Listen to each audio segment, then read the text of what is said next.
Okay, this is what I'm talking about. As Trump and Jr. experiment with the nation's public health, with the mass firing of doctors and scientists who've been keeping us safe, and politicize the CDC by rejecting accepted science in favor of Jr.'s whacked out ideas, the states of California, Oregon, and Washington have formed what they call the West Coast Health Alliance.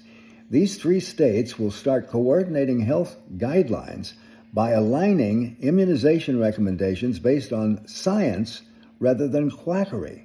Imagine that.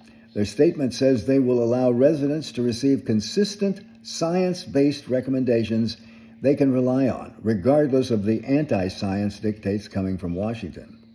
Meanwhile, Florida is going in exactly the opposite direction. They're about to end all state-mandated vaccines.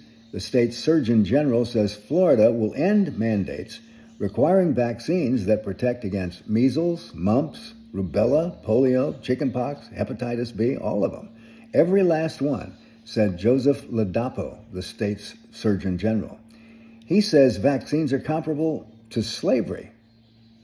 Vaccines that protect you and others from killer diseases are like slavery?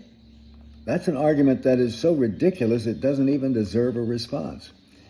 So in a larger sense, what you're seeing in these three states out west is they're flexing their muscles, their independent muscles.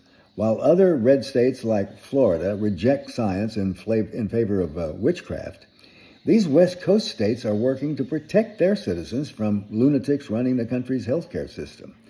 In a larger sense, this is the first salvo in the war of what is being called soft secession, which is a movement predicated on the proposition that if our government becomes a virtual criminal enterprise, we have a right, even an obligation, to break away in favor of American values laid out in our Declaration of Independence when the Patriots broke away from the tyranny of Britain.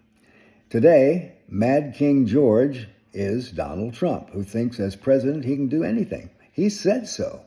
We have to disabuse him of that notion by kicking his ass in next year's midterms. And if, as expected, he tries to steal the election, we need to be prepared to do something.